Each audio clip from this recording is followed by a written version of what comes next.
Welcome to springlib. Let's call S the set containing 0, 1, 2, 3, 4, 5, 6, 7, 8, 9. Now, let's take a real number between 0 and 1 and write it as 0 point, d1, d2, d3, and so forth, where di's are its digits, which of course are numbers between 0 and 9. And we define a function f of x that goes from the positive integers to s, so the set of digits, that sends a number n to the nth digit of x. So for instance, if our number x is 0.10279, then we define the function f of x in a way that it maps 1 to the first digit of x, which is 1. F of x maps 2 to the second digit of x, which is a 0. It maps 3 to the third digit of x, which is a 2. 4 to the fourth digit, which is a 7. 5 to the fifth digit, which is a 9, and so forth. So we can define a function g that goes from the interval 0, 1 to the set of functions from z plus to the set of digits s, which sends a number x to the function that we defined up there, f of x, which of course depends on x. We want to show that this is a bijection. So first of all, we want to show that g is injective. So let's assume that g of x is equal to g of y. By our definition of g, that means that the functions f of x and f of y are the same.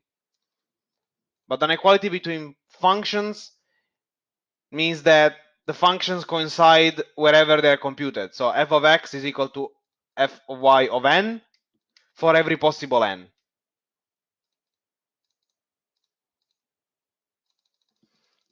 But this means that the nth digit of the number x is equal to the nth digit of the number y, because this is how we define the functions f of x and f of y.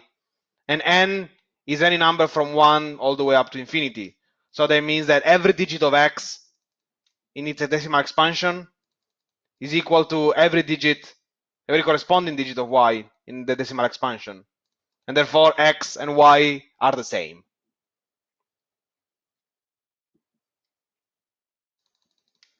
And now to show that g is surjective, take a function f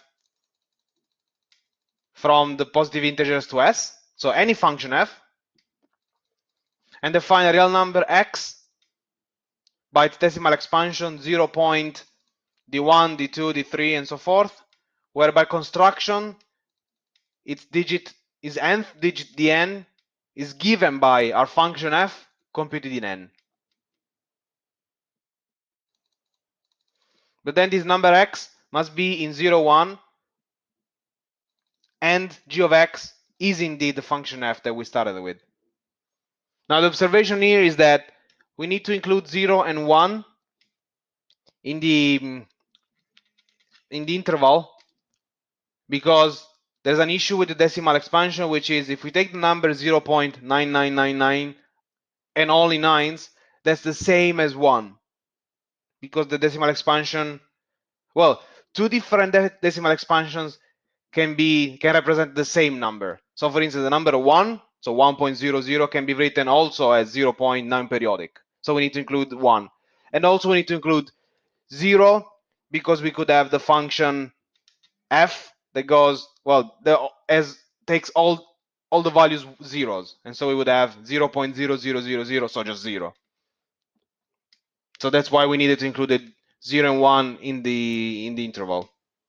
But that means that g is bijective, and therefore the set of functions from z plus to s is uncountable.